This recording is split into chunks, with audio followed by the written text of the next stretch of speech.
क्या आपने कभी सोचा है कि रिज़र्व बैंक ऑफ इंडिया यानी आरबीआई का हर एक फैसला आपके फाइनेंशियल फ्यूचर को कैसे बदल सकता है।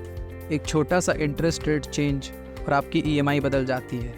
लेकिन क्या आपको पता है कि ये सारे डिसीजंस आपके फाइनेंशियल गोल्स को कैसे अफेक्ट करते हैं।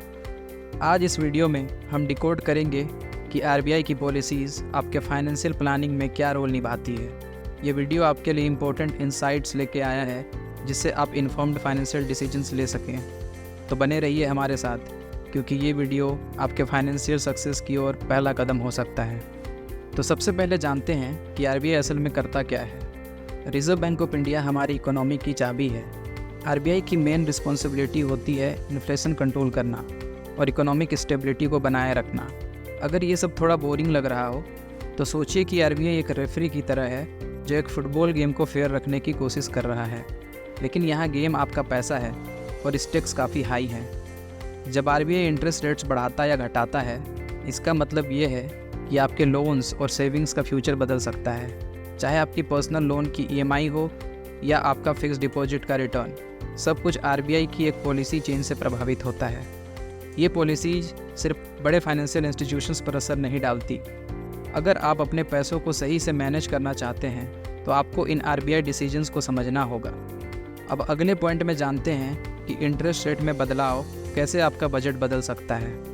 इमेजिन कीजिए कि आप एक नया घर खरीदना चाहते हैं। आपने डाउन पेमेंट के लिए पैसा जोड़ रखा है, लेकिन इंटरेस्ट रेट हाई है।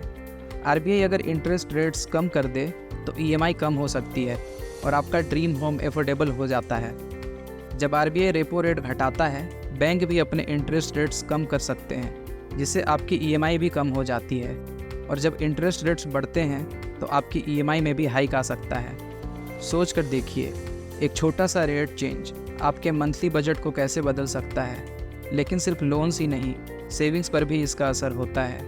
क्या आपको पता है कि इंटरेस्ट रेट चेंजेस आपके एफडी रिटर्न्स को कैसे अफेक्ट करते हैं। अब बात करते हैं कि आरबीआई की पॉलिसीज़ आपके सेविंग्स और इन्वेस्टमेंट्स को कैसे इम्पैक्ट करती हैं। जब इंटरेस्ट रेट्स हाई होते हैं, एफडी और फिक्स्ड इनकम इन्वेस्टमेंट से हायर रिटर्न्स मिल सकते हैं। लेकिन अगर इंटरेस्ट रेट्स लो हैं तो आप इक्विटी या म्यूचुअल फंड जैसे ऑप्शन पर भी सोच सकते हैं। याद रखिए, इन्फ्लेशन को बीट करने के लिए सही एसेट एलोकेशन बेहद ज़रूरी है। मान लीजिए इन्फ्लेशन हाई है और आपकी सेविंग की इंटरेस्ट रेट कम है। इस केस में आपकी बाइंग पावर धीरे धीरे कम हो सकती है। इसलिए ज़रूरी है कि आरबीआई की पॉलिसीज़ को समझकर अपने पैसे को वाइजली इन्वेस्ट किया जाए। कभी आपने सोचा है कि एफडी से मिले रिटर्न्स इन्फ्लेशन के मुकाबले हमेशा क्यों पीछे रह जाते हैं? एक मेन टिप ये है कि अपने गोल्स को क्लियर रखें और अपने फाइनेंशियल प्लान्स को फ्लेक्सिबल बनाएं। जब भी आरबीआई में कोई बदलाव होता है, अपनी सेविंग्स और इन्वेस्टमेंट्स को उसी के हिसाब से एडजस्ट करना ना भूलें। फाइनेंशियल प्लानिंग में एक स्मार्ट मूव यह भी है कि आप इमरजेंसी फंड और हाई इंटरेस्ट रेट्स को प्रायोरिटी दें, क्योंकि आरबीआई की पॉलिसीज़ कभी भी चेंज हो सकती हैं। आपके लिए ज़रूरी है कि आप फाइनेंशियली प्रिपेयर्ड रहें। और अब जब हमने फाइनेंशियल प्लानिंग की बात की है तो आप जानना चाहेंगे कि इंडियन कंज्यूमर इकोनॉमी में कॉमन मनी ट्रैप्स क्या हैं और उन्हें अवॉइड कैसे करें। आपके फाइनेंशियल सक्सेस की शुरुआत यहीं से होती है।